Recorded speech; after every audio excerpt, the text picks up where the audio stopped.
Ja, jeg var velkommen til husmøte i kveld. Jeg har ikke så sånn utørselig evne, men jeg hittar på Filippensaren troi og Kolossensaren troi. Det er 228 trus i Nye Testamentet. Her jeg bedt om at du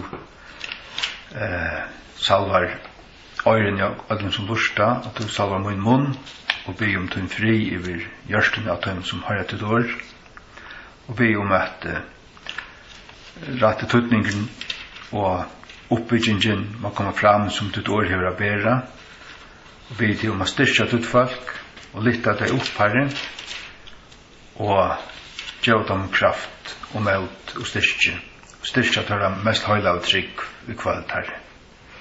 Be om denne salving i Jesu navn. Amen.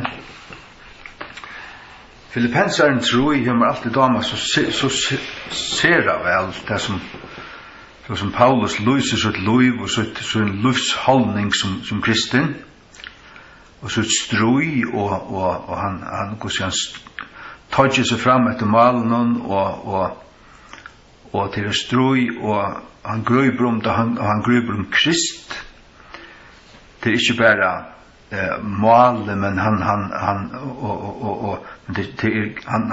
vil gruppe om Krist, altså.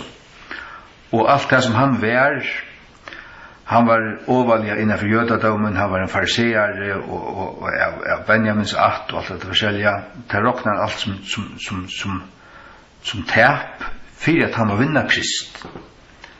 Og med damer tas vel, og også at det takker til fram og kvalt. Byrje her og så færre av østene til andre ting og snjattene. Så i 208 trus, Filippensaren troi. At enda brøvmunner, fegnest ui herranen. Jeg skriva så må ting til tikkara fyrir mer vust ikkje ringt, men så tikkun det trygt. Ansi etter hunden, ansi etter øndun verskamonnen, ansi etter sundur skjeringene. Til vit omskjeringen, som tilbyr god i andanon, og fegnast i Kristi Jesus, og heva ikke trost av kjøtet. Det var at jeg kunne også haft trost av kjøtet. Om onker annar heldur at han hever det som han kunne trosta av kjøtet av, så har vi et av møyra. Omskåren 8. dag, av slekt Israels, av Benjamins att, og en hebreare av hebrearen, hva launa værer og en fariseere. Vi ujande vannlete søkte jeg at kyrkjene, hva værer rattvusene som i laune, avlastande. Men de tingene som var vinninger fyrir mer, de råkna jeg som tap fyrir Krist. Ja, auiva, og jeg råkna öll ting best tap, fyrir avbærløykan av kunnløykanen til Krist Jesu Haramuns, fyrir kvann I hava lije tepi av öllum tingun, og råkne teg som skatten, fyrir at jeg må vinna Krist. Og vera funnen ui hånden, og I havande mine egnu rattvise, som av laune, men hana som I jøkken Kristi trygg, rattvisena som av gode vi trygg. At jeg må kjenne han, og kraftene av hans opprørsten, og samfunnet av hans løyingen, verande gjørdur sammind bærer hans deia. Han kan hatt måtte nått til opprørsten av dem deio. Ikke som vi langt hei nått, og jeg hadde langt værfullkommen, men jeg fyllt etter, at jeg må handteka til, som også handtidsen fire, av Kristi Jesus. Prøver, jeg råkner meg ikke at heva handtidje, men hette øyna ting gjer jeg, vi gløyma de tingene som for I attan, og ratta meg fram at de tingene for framman, så stremper jeg med malen for sigursgripen av høvu kallan Guds og I Kristi Jesus. Læt makon tog som mennesker som være fullkomner, være såløys sinneier, Og I nøkron tingi tid veri örvuse sinnair, ta skal god åpenbæra tikkun sjálft hetta. Ja, det var enda her. Halleluja. Paulus som vi lauser her, omskåren av Israels slekt, av Benjamins att til en gau atta, og en hebreer, noen tvorst ordentliga, hva launa værer, og en fariseer. Vers 6, vi var ikke vanlig at så sagt han at kyrkjene, det var nekka som fariseerne gjør det, og han var lojen tog, for at være rettvisene som I laune, og lastande, og han ikke kunne si at han breit laune, han helt alt. Så sier han vers 6, men de tingene som var vinningur, han kunne råkna de som vinningur, de var vinningur innanfor jødadommen, men I Kristi råkna han de som tap, så at hvis han lite av det, så har Kristus ikke vært større for seg. Og han måtte gjøre det alt opp, til at I Kristi det så løs, etter hans verk, og okkara vil ikke tilnækka, okkara tilrør ikke. Det Jesu verk. Tog råkner han det som tap, for at han måtte vinna Krista. Og vers 8, ja, jeg var I råkner all ting best tap, for I avbærløykan, nekka som avbarst, det ber av, det vil si at kjenne Krist, det ber av to som han heier. For av ber løykan av kunnløykan til Krist Jesu Haramunds. Det ikke kunnløykan om Jesus, men det kunnløykan til. At kjenne til å ha smakka og øya lot ui. Og han smakka Krist Jesus. Nei, hans frelsuna og nutja sottmalan. Og til avbarst. Og så sier han vujar I vers 8, for kvønn, jeg har li tap I av ötlun tingun. Han li tap ötlun. Han ser navnet, han ser æro, han ser plåss og jødadamnon og ötlun tog. Nu var han bara vannvirtur. Ærsøktur, spottaur, støynaur, så ja. Han var ikke langur I samfellanon.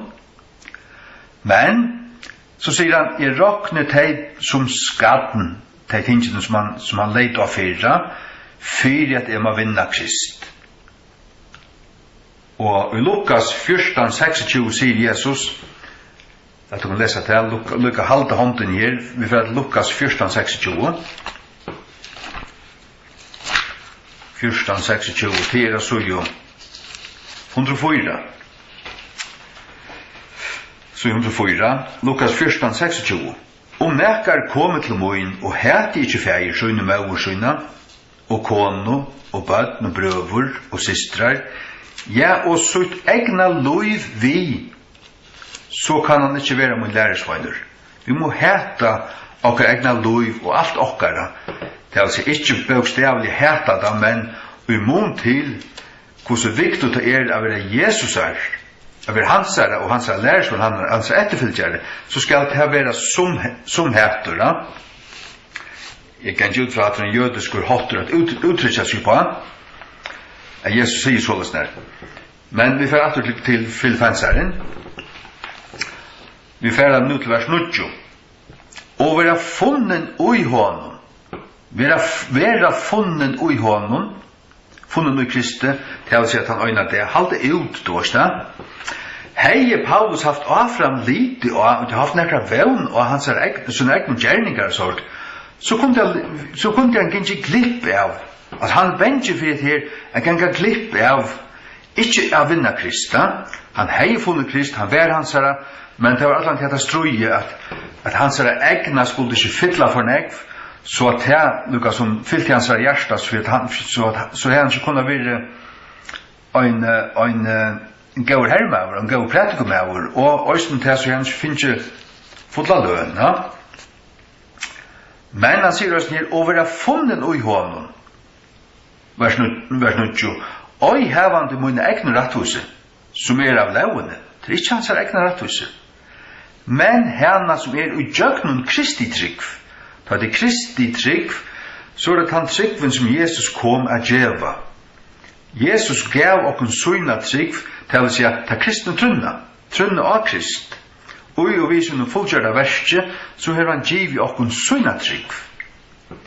The faith of Christ. Rattvisene som av gode vi trygg. Vi tar ikke rattvise av gode vi trygg av Krist, og til vi trygg, va? vers 20. At må kjenne han, det er så viktig for han, at kjenne Krist, og kraften av hans opprørsen. Kraften av hans opprørsen. Og det er ikke bare øyne for i fremtiden, at han må kjenne kraften av hans opprørsen, han vil opprørster av opprørsten av måtene, men også i sin løyve. Kjenne Krist og kraften av hans opprørsen, og samfunnet av hans løyingen. Til langt her nå, Hvis han vil kjenne samfunnet av Kristi løyingen her nå, så vil han også kjenne kraften av hans opprørst her nå. Men så sier han, verande gjørdur sammynd bærer hans deia, sier du. Vi må være gjørd sammynd bærer til å si samøynd, samgrekven vi Jesus Krist, bæg og hans løyingen, og i hans deia til å si hans løyingar for okkon, men det kostar okkon å være hans og vi må loja, så det noe som vi ikke renner undan, og ikke smeas for det, men vi ber det. Og Romerbrevet 8, 16 sier at vi skulle være dørmet vi kristne, om vi loja vi honom. Dette kan lukka ferdig her til, halt hånden her, Rom 8, 16. Til 213. Rom 8:16. Og bøten ta arvingar tja gode, og samarvingar vi Kristi, så veri at vi loja vi honom. Så er det loja vi honom. Det vil si, vi er blivet hansara, og i tjenast for han, så vil jeg vi loja. Det stender i 4. Tessalonikerbrev 3:12, at alle som vil leva godliga i Kristi Jesus skulle loja ætsøkn. Så lever vi godliga i Kristi Jesus, så får det loja for det. Så vil at vi loja vi honom, fyrir at vi med oss vil være dørmetter sammen. Så hvis vi loja vi honom, så vil vi dørmetter, så døyler vi hans dørt, vi får atter til Filippenseren. Så det hanger alt sammen at her han tåser om kraften av hans opprørsen. Til røysen hans dørt, det kraften og i kristenløvnen, det Guds kraft og andans kraft, men det hanger alt sammen vi det har samfunnet av hans løyingen, eller samfunnet av hans løyingar, og det gjør sammenheng bær hans deia. Og til røysen til at vi Paulus sier, vittne at dodge dagliga. Dodge dagliga. Det vil si at det nekka her a bæra sin egna kross til dodge møtvis sin egna, møtvis, som Paulus tåsar her. Han var deijur, han råkna alt som skatten, han ser fyrra, han blekket vekk, så han ligget tepa av öllum lutum, fyrir at han måtte vinna Krist.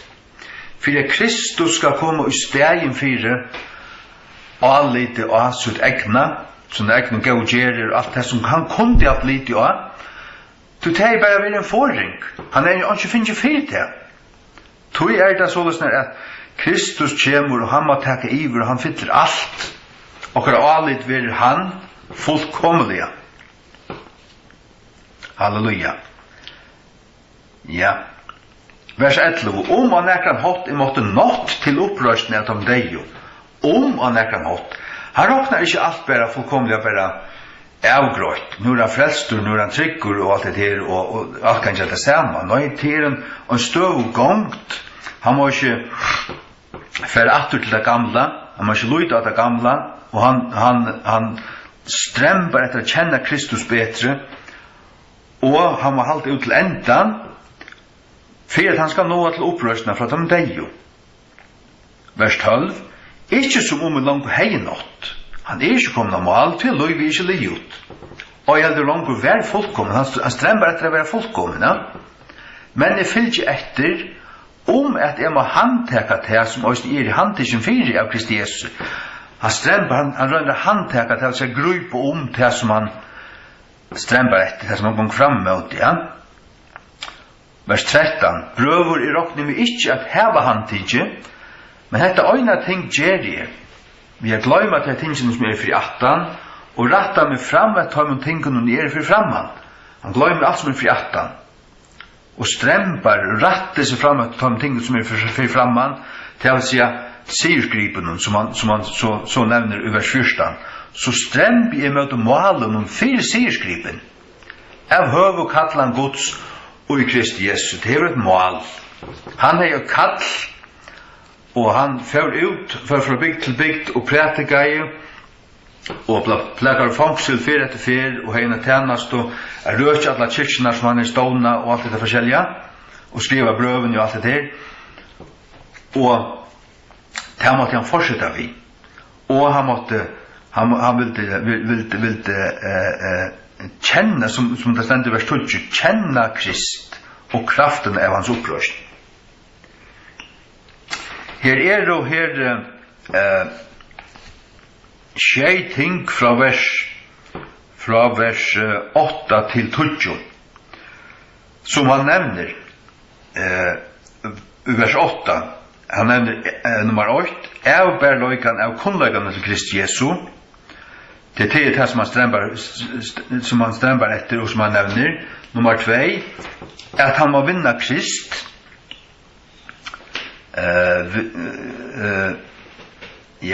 vinna Krist, sørste vers 8. Nummer 3, vera funnet i honom til vers 9. Og nummer 4, kjenne han til vers 20. Og i vers 20, nummer 5, kjenne kraften av hans opprørst. Og nummer 6, kjenne samfunnet av hans lojingon. Og som nummer 6, vera gjøre det sammen bærer hans deia. Og legg mest til hvordan blanda hese tingene er jo. Lojingar og deie og det her. Men vi kunne ikke bare hava ta gledende, ta duldsama, ta underfotla. Ta underfotla til å kjenne Krist, være funnet i hånden og kjenne kraften av hans opprørst og det. Men det kommer saman vi å kjenne samfunnet av hans lojingon. Og vi har gjort det sammen bærer hans deia. Det vil si at vi har gjort det åttl hans deia. Det vil si at det har ikke sammen vi tog at dodja møtvis sunn egna og liva fyrir Krist. Liva fyrir Krist. Til det som Paulus sier fyrir i sånne her brevnen Filippensaren 8:21 til 2:7 Filippensaren 8:21 her sier han Tui tja mer at liva Kristus, og at dodja vinningur. Tja mer at liva Kristus, og at dodja vinningur. Så han sa loiv dreier seg alt at liva for Krist, at tjene honom, at djeva oss ut alt til hansara. Og han visste det at ta hans øyne for døy, så var det også en vinningur. Tui ta arvajan, durdina og lønena og himmelen. Og så la sånn trygg vi til at god til å skrive til korset til ui okra bibel og at det skriver til Filippenserne med østen til okkon for at vi skulle leve oss hjemme hot gløyma det som for 18 og strempa fram etter og grøyb Kristus og sjålten mitt øye ja, men i øye Kristus men ångan til bare slappe av og si at det er godt nok nei, jeg vil kjenne han bedre jeg må være og jeg vil kjenne Guds kraft men jeg vil kjenne Guds kraft møyra men så kommer det sammen vi at kjenne hans lojingar og vil gjøre det sammen bærer hans deia her som det stendur sammen bærer hans deia her har vi teknat 2 krossar og en reian kross og en grønan sui til at hans deia til hans deia men at vi er et etterfølgjare av honom krever øysten til av okkon at vi dodja Paulus sier til i Korintbrevnen at han vittnar til at han dør dagliga Jeg fylgja Jesus til en daglig deg og i den forstand at man daglig skal offra seg. Daglig skal offra seg. Og hvis vi færre til dømes til Romerbrev 12, halda hånden her og lukkavel, Rom 12, så det til som oppskriften for kristenløyve, blir det ofta kallet. Rom 12:8 til 218. Bønne tekkun tøy vi Guds miskunnir at hit bjau fram tekkara likan. Og et livande slateroffer. Så er slateroffer til nekka som skal drepast. Det vil si at det skal dodja mødvis til en egna, men det skal liva. Det er livande.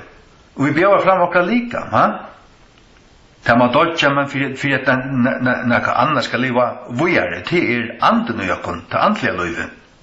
Høylagt, gode gavtæsjelit, som tekkara skinsamlige tennasta. Vujare. Og vi er ikke sammyndager vi henta høym, men vi er ommyndager vi endurnudjan hoa tekkara. Så at det er mer røyna hva det er en gau og gavtæsjelige og fullkomne vilje Guds. Hette er løyve. Halleluja.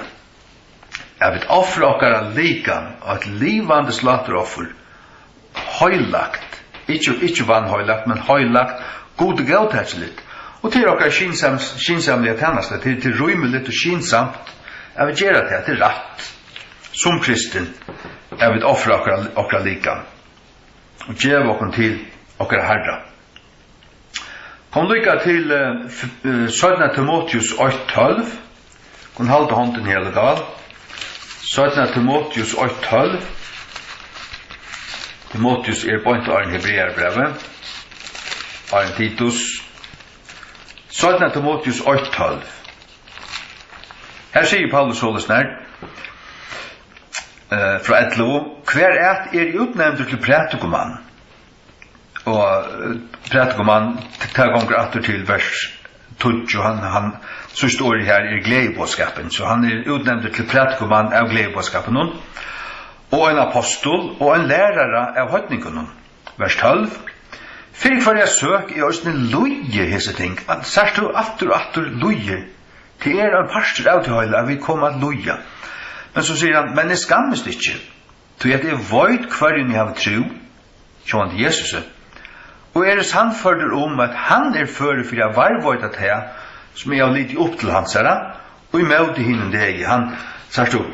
Han litt seg opp i Jesu hender. Han visste til at helt han ut i trunne, helt han fram, så var han tryggur. Så var han tryggur i hånden. Men strøye at halde ut. Strøye at halde ut i trunne. Og det hvis vi nu fører til 17. Timotheus 4, 17. Timotheus 4 til 2 langt fram, fra vers 6, her sier han, til at nu til røyer at være offraver, legg mest til. Han vet at han skal kjøtt dodja, og tøyen av mine frafer vi hånd. Jeg har barst og en gauan bardea, jeg har fullførst skøy mutt, legg så mest til, jeg har varvått trunna. Sørst du? Han varvått trunna. Kjalt Paulus varvått trunna. Og i sin tjenast så vil strembe han etter. Det akkurat som Kristus gikk undan honom. Han sier at han fylgjer etter. Men det sier gripen honom. Og han gripet Krist, men han tøkte seg fram. Han ville gripe han fastare og være tryggare at han åtte Krist. Kjalt man åtte han. Og så det lov i Kristi at vi drar omgang bare nøgt og bare, ok, det er godt nok. Når vi slapper omgang av, så er det snart, jo, det kvult i trunne, men vi sover ikke i trunne. Vi strøyast. Ikke til at vi frelst av okra strøye, men til til at vi som Paulus sier, han varvått trunne, og fullførst skøymutt. Han var ikke given halvar løy. Og han ikke bare en ringan halvan bardea. Og han var ikke byrja ved trunne, og så hei så givet opp. Og han ikke bare varva i trunne halvan løy. Nu var det kommet til endan tjonen som suttjer vers 6. Han var til røya ved offra, hvor det tøyen av hans frafyr var ved hånd. Eller var ved nånd, kan man si også. Og han sier han varva i trunne. Hvor er det? Herne fra ligger gøym til moin og en rettviseskrona, som Herren, hin rattvise dømaren skal djeva mer av hinnom degi, og ikkje bæra mer, men òsni ötlund tøymund som elskar hansara byrsting. Her vi skriva vi suin av her, elskar tu hansara byrsting. Tråar tu Jesu attekomo, eller reis du, sture du, du klarer. Det stender i Hebreerbrevet at han skal byrstas for ære for tøymon som boi etter honom. Boia du etter honom? Eller er du kanskje av tøymon som Peter skriver om at det sørste tøy skulle komme spottare som sier hva det er noe ur hans komo. Det må ikke være hversi to eller eller nekkar av okkon. Vi må elska hans byrsting. Så jeg stender her at han skal gjeva tøymon under ratthuses krono bei Paulus og tøymon som elskar hans byrsting. Det vil si, vi må være de som tar han kjemur lysa opp og blir glad og klar. Her, nu kommer Herren, nu skratnar luften, nu byrstes tekjen menneskesånarins av luftene, nu kommer han visen høyla og ønklon. Herren kommer nu, Jesus kommer nu, og så hittar vi det opp og gledast og strala og være ombrøtt. Ikke så snart vi halda for okkar anlite og sier voi mer eller nekka såligt. Det må ikke være. Så er ikke ordan. Så er ikke ordan. Lät oss lykka hoppa til Gjerninger Apostlarna 20-24. Gjerninger Apostlarna 20-24. Halleluja. Hikk. Her sier Paulus sålesnær, og det er nekka som damer øyla veløsne, 20 fra 23, eller fra 22. Og nu så er færre bunden og i andan til Jerusalem, og void ikke de ting skulle vi færast mer her, utan at halde anden vittnar i hverjum steg og sier, er bond og lujingar boja mer. Han ble jo tidsen her, han lukka av fauran, ha? Bond og lujingar, han ble tidsen her, han sett jo fangslig her i Ram og i Aravus, det her for han skriver en ekvar sånn brøvun. Han visste det, Halli Anden sier det fyrir noen. Bond og lujingar boja. Hei du færre hvis Halli Anden sier vitte, du skal færre her og her, til han tar bojen, og her forstår luja. Jeg vant til at nekva åkken hadde færre øvetandlige, akkurat som Jauna. Jauna flutjai. Og så kom at her kvelderen, så følte han på at tar blekka han fyrir bor, og men kvelderen svølte han, og så måtte han færre lukka og prætika. Og Ninevittan vende om. Vers 24. Men åndsje av þessum tingum vikane, så han lett åndsje vika seg. Og jeg heldur rokni mot luiv med sjálfum karst, legg mæsje til. Han lett åndsje vika seg, han rokna ikke sutt luiv seg sjálfum karst, som vi laus her i Filippenseren 8:21, at han mer at liva Kristus, og degin av vinningur. Han rokna ikke sutt luiv seg sjálfum karst, rokna tutt luiv seg sjálfum karst, så er det ikke som Paulus. Lät okon etterlukna Paulus. Paulus skriver jo at veri etterfylgjare av mer, ans og etterfylgjare av Kristi. Det er sånn at vi skulle liva som Kristi. Og jeg rokni mot luiv med sjálfum karst, så at jeg måtte fullførst mot skoj vi glede. Han vil fullføre sitt skoj. Vi løste her i 17. Timotheus og Johan, nu har han fullført skoj sitt. Her sier han, mitt i skojnen, hvordan han huksa i. Han råkner ikke luiv seg sjálf om karst, han fyllte her som god løydian, han var lujen, og han ville fullføre sitt skoj vi glede. Ikke bare fullføre det, men vi glede. Og til tjeneste som jeg har møttig av Herren Jesus, at vittna gledebåskap nåar Guds. Så han vittnar ikke om gledebåskapen, men han vittnar i gledebåskapen. To testify the gospel of the grace of God. Førska King James luika som enska. At vittna gledebåskap nåar Guds. Halleluja. Takk og lov. Lad oss nu færa til Kolossensaren, tror jeg. Det er altså i 242. Vi begynner fra vers 8. Her stendur, og lad oss teka til okkara. Tid ta vere ristner vi Kristi, ta søkje teg tingene som fri åman, her Kristus sitter vi høyre hånd Guds, Hvis vi risen vi Kristi til nytt liv i andan, og vi jo griven vi hånden ut av på noen gamla mennesker grive, lett det være verelig, lett det ikke bare være et øyte, men lett det være verelig av utunne livet.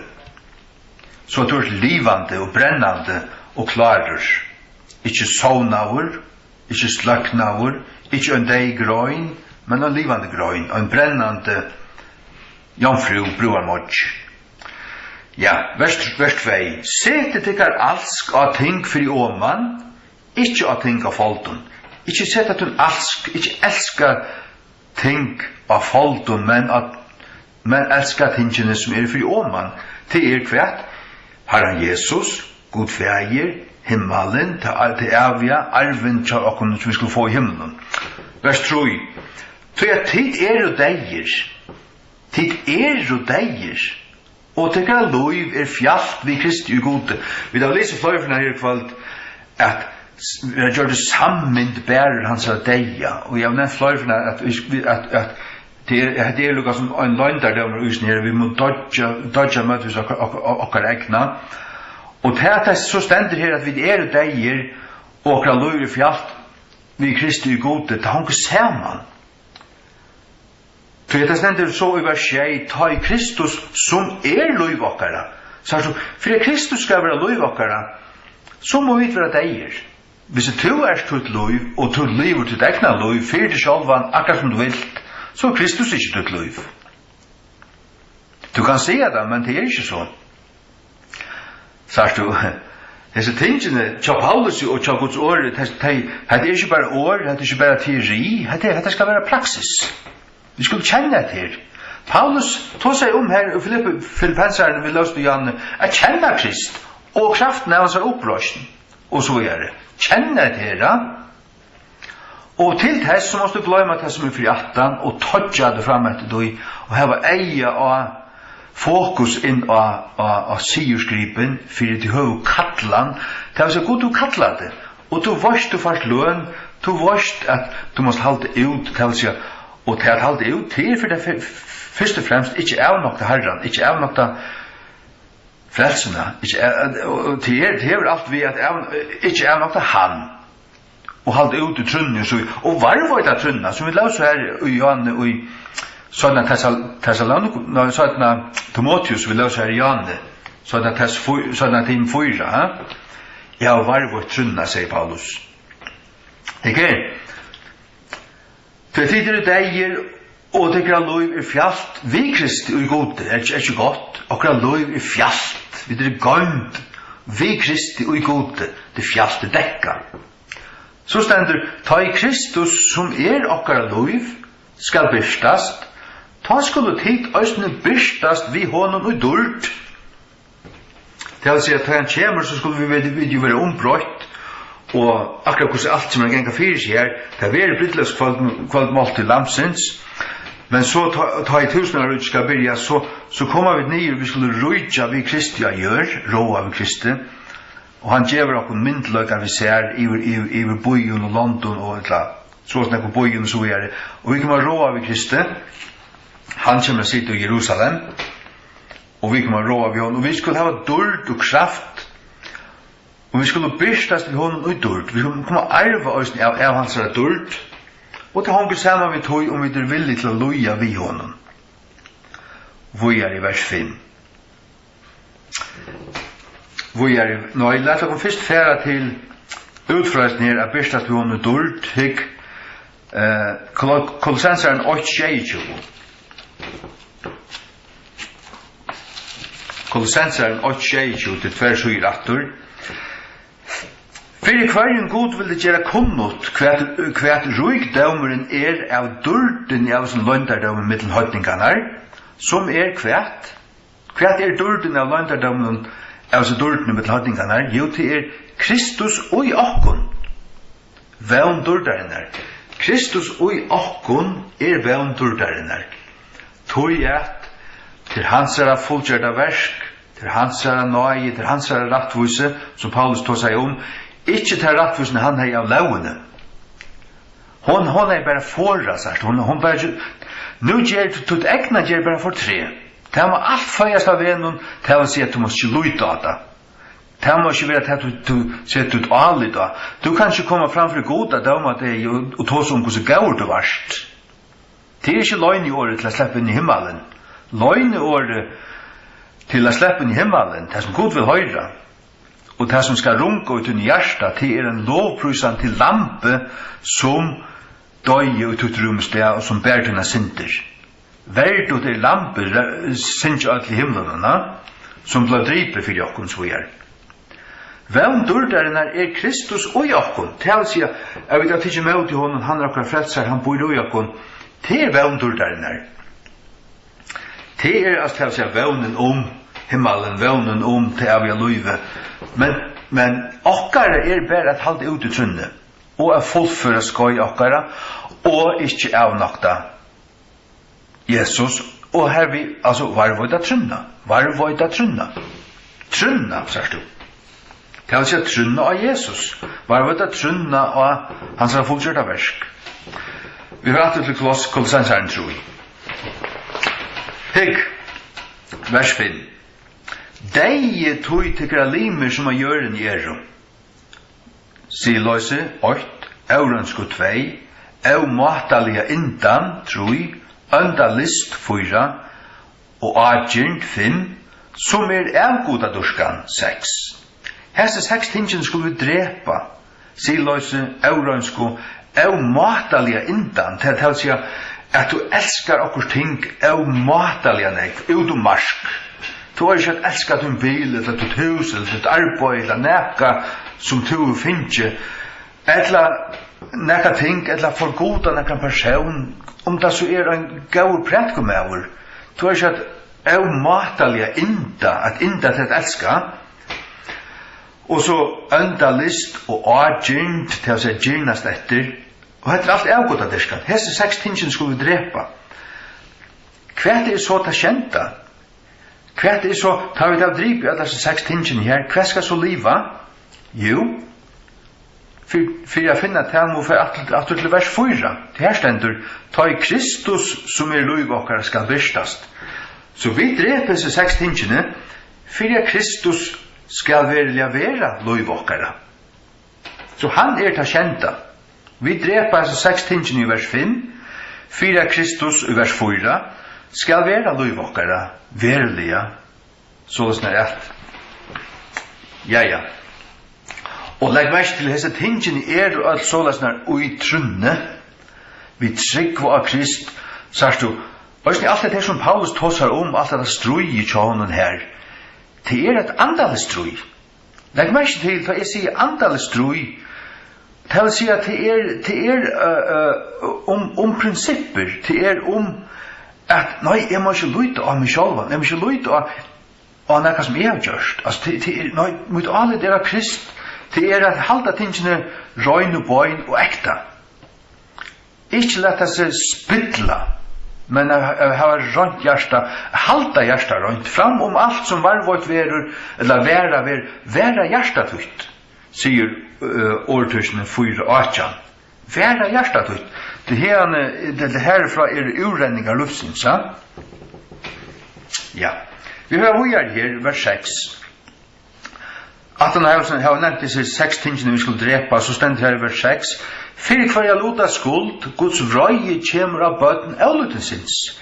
De som ikke dreper disse 6 tingene her, siløse, aurønsko, avmatalige indan, øndalist, agent, avgodaderskan. De som liv i hessen tingene, her, de avlutens bøten, og Guds røye kjemur av deg. Det vil si, hatta kan ikke eikjenne okkun. Okkara lov i Kristus, og okkara lov videre deg, og vevn durderen Kristus og okkun. Han lever i okkun som han sier, men han skal veksa og skal halde avfram at liv i okkun. Vi skal halde avfram å være livande grøynar i hånden, og halde ut, og varvøyta trunna, og så gjør. Så sier han i vers 6, og i hver tid østene gikk og øyna fyr. Ta i tid levd ut høy, men det kunne vi ikke langkur. Så sier han i vers 8, men nu østene tid, Legge av ödlhese, fyrstne, vrøye, illvilja, godsbåtan, skittna samtalo ut av monotekara. Ligg vi ikke hver for jøren, vi til at det var lettest ur henne gamla mannen. Vi hans er gjer, det var lettest ur. Henne gamla mannen, det gamla menneskene. Vi test gjerum. Og vers 20, og heva lettest ui henne nudja mann. Sagt du, det gamla menneska til det auende fødda menneska, til det tog gamle tu. Og det er ikke at truvast, det er ikke nørast, det er ikke liv og afram, det er drepast. Det er ikke drept, tog gamla menneska er drept, som vi løs her i Rom 12 på en tianne. Jeg skulle offra god i okra likan, et livande slateroffer. Det er jo som en møtsøgn, det skal slateroffrast, men så skal det liva likevel. Det vil si at det egna skal dødja, det gamla mennesket skal drepas, eller som det stender her, letast i urs, vers 28, til det her var letast i urs, den gamla mannen vi gjør hans her. Det her var letast i urs. Og her var letast i nudja mann. Og gjerne, som ver endur nudja ur. Ver endur nudja ur. Og det er ikke bare øyna for, det er konstant. Det er konstant luiv, at det nudja luiv må være livande ut her, og det gamla må haltast ute. Paulus sier sjálfur, at han kua i sitt likam dagliga, og helt nirre, for det er ikke han som er prætika for i øren, skulle være en bortvoisingur. Hvis han ikke er kua sitt egna sitt gamla menneska, hvis han ikke er dripe disse tingene her, som han nevner her, så kunne han være vrekaver. Og det må ikke hente, hvis han måtte det, så må vi ta øysene. Jeg og to og vi død. Som er endurutjaver og kundag etter mynd hans som skapte han. Halleluja. Her til kvørste gritje eller jøde, omskjering eller avomskjering, barbarer, skutte, træler eller fralsur, men Kristus er alt og ui ødlun. Halleluja. Ja, kvørste gritje eller jøde, legg vers til, kvørste gritje eller jøde. Sagt du, Paulus var jøde, vi løser det her i Efesus, i Filippi 2, Troi og Jan, ja. Han var av hebreer, men alt det har han vreka, råkna det som skapen, han leit slett jo alt det. Hvis han er senere nekka gagn og jødadom nu til han er funnet Krist, så måtte han kunne hilde til Lukas som vel som nekkar annar jøde. Men og i Kristi er det ikke, og i Kristi er det alt av honom, og til hans versk, og okkara versk er at, som Paulus sier, at øye han, kjenne kraften av hans opprørst, og kjenne samfunnet av hans løyingun, og vi har gjort det sammen bare ved hans deia, og så videre, ja. Det er underfullt dette her, virkelig døyligt. Ja, halleluja. Hvis vi teljer her, nå har vi talt flere, hvis vi teljer fra vers 8, men nå er det tid, lett ikke av å lese, hver fyrstne 8, vrøye 2, illvilja 3, godsbåtan 4, skittna samtale ut av monotekara 5, så sier han, ligg vi ikke hver for jøren, til 6. Vi til at det var lettest ur den gamla mannen vi hans gjeron. Så er det her 6 ting som vi skulle lettest ur. Så stender hva vi skulle lettest ui vers 20. Og her var lettest ui hin nudja mann. Det vil si hin nudja mavren er nummer 6. Alt disse 6 tingene her skulle vi legge av. Vi skulle legge av fyrstene, røye, illvilja, godsbåtan, skittna samtale ut av munnjokkara, og ikke likva hver for jøren. Vi tar at vi har lettest ur den gamla mannen i Gjeren, altså. Det er så å si 6 tingene han nevnte her. Og så det kjente at det fullkomna, til har vi lettest ui hin nudja mann. Hin nudja mavur. Han hever ikke av 6 tingene her, som ei kjenner seg. Det er ikke vært livande ui hinna. Ja. Hvis vi så færer ned til vers 12, så sier han, ui kleist hui, så han forklarer at vi heter alt stivust. Ui kleist hui, som Guds utvaldo, høylav og elskav, kvært, innan gømslur av miskunnum, innan gamsler, det er noe som vi gøymer inn i øyakra hjärsta. King James sier bowels, det er egentlig nere i vilen, det er i gøtnen, det er helt nere i gøtnen, va? Men jeg har bare kallat det innan gamsler, til det som du gøymer innan nøyt der. Innan gamsler av miskunnen, nummer 8, Gøsku 2, lydlete av sinne 3, lydlete av sinne, ikke hastøv, men lydlaten, eimukt 4, lengmøv 5, så at det bæra iver vi kvar øren. 6. At det kan være 6, eller hongra det samme vi nummer 5 til lengmøv, til at han sier, så at det bæra iver kvar øren. Til at vi til lengmøv i, så at vi bæra iver vi kvar øren. Så at det er akkurat som 8 punkt. Og så kommer det kjenta, og fyrtjeva kvar øren. Og fyrtjeva kvar øren, om anker hever kæremal med ankron, just ans og Kristus fyrtjeva tikkun, såles eisen tid. Ans og Kristus hever fyrtjeva okkun. Vi åtte det ikke opp på båret, men vi kom i ærlighet og sannhet til hans her og bønne av han om nøye og finne det. Han fyrtjeva okkun, såles øya vidt av fyrtjeva kvar øren. Om anker hever kæremal med ankron, han så gjør det. Og vi skulle bæra iver vi kvar øren, vi skulle være lenk med vi. Vi skulle hava eimukt, lydlete av sinne, og så videre. Så sier han vers 14, og fram alla dessa luter, uikleist velvild. Velvild er sjálviskur kærløyge, som band fullkommenløygans. Velvild er band. Det akkurat som det bindes løyf det. Er så kommet her til at du hever sanna velvild, og du hever alle henne tingene som stand åren, innan gamsler av miskunnen, gøsku, lydlete av sinne, eimut, lenk med, og bært iver i kvarnøren, og fyrtjøv kvarnøren, og alt det der, just hans Kristus gav okkon.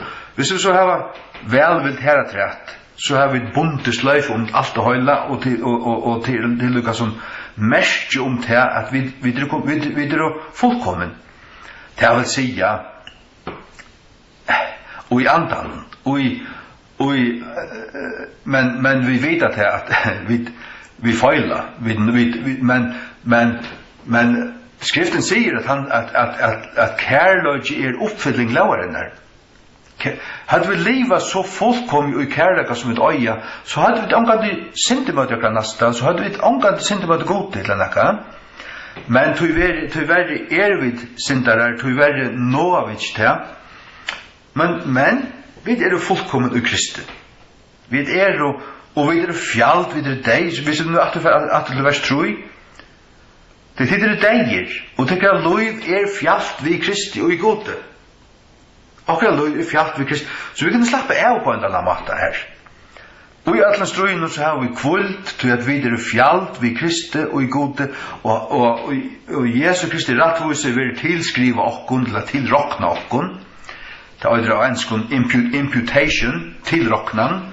Hans er rettvis, hans er lov, hans er deg vil tilskrive okkon, tilskriva. Og halleluja. Hvis vi nå får til vers 15, og lete Guds fri rå og tykker jeg gjørst, sagt du, nu er ikke frigjør.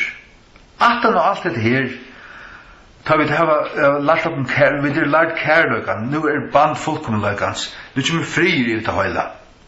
Og lete Guds fri rå og tykker jeg gjørst, til kvært øysten, til dere kattleier i øynene likame, og være takksamer. Takk, samer. Jeg har ikke alle grunn til det. Vi som har finnet alt dette her.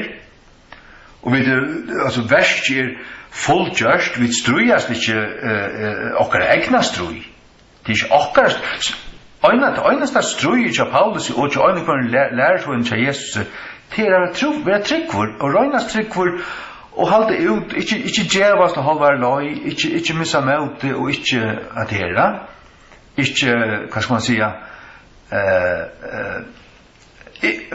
altså at varva det trunna som Paulus sier det er det øyneste som er okkar egentlig men også som Paulus sier fullføra skøysut og som vi løser her i gjerningen av apostlene 24 at prætika eller vittna glede på skap Norge fullføra tjenestene ikke bare fullføra men vi glede at Ikke være at at det mista mot og alt er så sørst og kjeilig. Det er slett ikke. Slett ikke. Det underfullt at han Jesus. Vers 16 så. Det må du også lese. Læte Kristi år byggva uitekun rujtjeliane. Rujtjeliane. At det klaksvuksår, tar seg, eller norringar sier sånn, rujtjeliane. Jeg har bare skrivet det her. Jeg bruker ikke alt først. Rujtjeliane. Og i alt noe vurstøve. Så at de læra og amena hver annan. Læra og amena. Amena, ja, minna på en annan a. Det som er øya, og det som er lærst, og det som er gjerra, og ikke gjerra. Alt dette forskjellige. Vi salmon og lovsalmon og andlige sången, og synkja vi nøye og utykkere hjertun til Herrans. Synkja vi nøye with grace til Heilig Andans nerver og kraft. Og i okkara hjertun til Herrans, for Herran. Og hvert som helst til gjerra i året eller gjer i alt i Herrans Jesu navne, takkande gode, legg meg til, takkande gode, og fægirnum, vi honom, legg meg til, tru ønden er jo snær, legg meg til. Fægiren er sånn god fægir, men her sender, og fægirnum, takkande gode, og fægirnum, vi honom er Kristi. Fægiren er så god fægir. Hver er så god i her setningen her? Det er halvtje anten. Takkande gode til halvtje anten, og fægirnum til god fægir, vi honom til gode sine. Trarst du? Til som ikke trykker at tru øyntene, til dere fastlærere. Jeg vil be at dere kan vente om. Omkring at dere kan lust etter meg, til som sier at det er Jesus only, til en fastlærer, kjøtt dere. Fastlærer. Du må vente at dere kan fra oss ned, slett ikke kjannet, kjøtt dere. Til koner, nei, teffer ikke komme nå. Leta koner, djeva koner fri i kveld. Jeg er så ofte pratar om det hur det skulle vara, men det kunde få fri i kveld. Jag har alltid det varit det. Tack och lov. Amen. Herre, tack för det. Tack för det år, Herre Jesus. Tack för allt det vi har sagt kveld och kvart Filippensaren og Kolossensaren tror og er stande, hvordan Paulus, hvordan hans holdning er, hvordan hans lov er, Herre. Og som det stender, vi er munner etterfølgjere, og er etterfølgjere av Kristi. Og Timotheus og Silas og ærer som fyllde honom, som var i tjenest ved innom tar, ble lærere av honom, og dette så nyskrivet til okkara, og under Nye testamentet. Og vi søtter hvordan Paulus levde, og hvordan han hei sin holdning, og at han kunne si her at nå tøymen av mine frafer vi hånd. Og jeg har fullført skøy mot, runde skøy og alt det her, og har varvått trunna. Her jeg bedt om at vi setter på det samme fire, jeg vet det prinsipp først, og tog at det er bare sånn at vi lever øyne der sen. Vi til øyne der sen, og tog gjør kraft til øyne kvart som vi skulle gjøre noen. Og Paulus tar seg om løyingar og alt det her, og løyingar. Og at det honker sammen vi at være samgrekken og være tøy. At hvis vi er jo villig til å loja, så skulle vi arva oss dårlig sammen med herre. At jo mer vi har vi tro først og tjenest her for det, og kom lojing akkurat ved, men vi bakka og ikke, så øker det bare om akkurat dårlig og høyre og løn som vi får i avleggene. Og vi vet at Filippensaren 2 tar seg om hvordan to vart lojen holdt inntil deia, og så stendet det, «Tøy hever god østene holdt opp her i han, og givet en et navn som iver øyne for navnet, for Jesu navnet skulle kvart knæ bodja seg. Årsak av tøy at du vart lojen holdt til deia». Så, som Paulus østene pratikar i Apostlene Gjerningen 2, at tøy hever God og som gjørst han til Herre og til Krist, som han som jødan hadde krossfest. Årsak av tog at du først jøkken alt det, at du blåst opp her jeg var atter, holdt opp her til som du varst, og du først ur himmelen. Her som du varst i form av Guds løyger gode, og helt ikke råan, at vi er javne ved god, tog du varst det. Så sånn hever god oss opp her, det holdt opp her til atter. Så sånn komst du nyer, holdt til okkara herre, og barst okkara sint, men du levde fyrst et fullkomlig rattvist høylagt liv, og du ble så gjør det til sint okkara vekkene av krossen, til at du identifiserer det vi okkon, og døye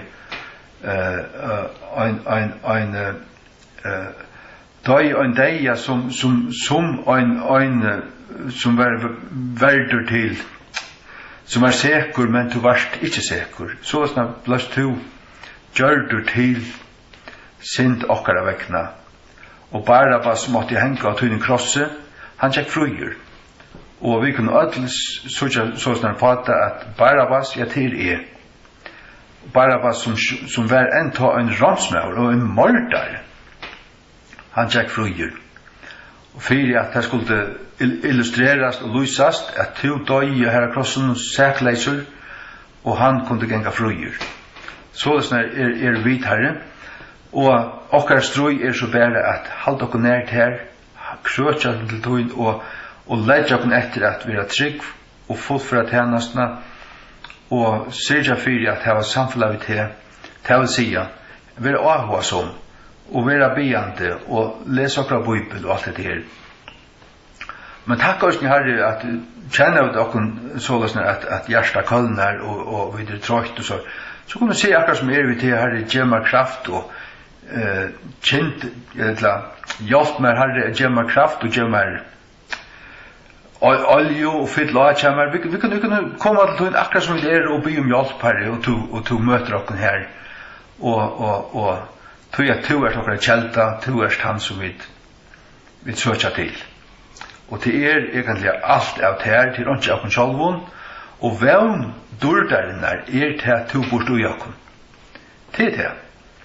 Kristus ui okkun til løgndardaumeren at han fyrir dessa durdina som vi vanta til Kristus ui okkun at tu bort ui okkun og ta kjenna vi herre at vi som øya til hava tidsmøte til at vi kjenna det at tu bort ui okkun sjåpna kan fjære ut vi kvart og vi kunne enda ivast og hava anfektelsesløter og alt det til forskjellige men i urholdina ser så vita vi til nå jeg tåg med Jesus og han mun og han bor i meg. Og til mun til alt min vevn. Og så løsna kunne vi kvile ut her Jesus. Jeg vet om å signa øynekvann og styrka til folk og leika trættøymon kraft og møt og olje og styrke og signa øynekvann i Jesu navn.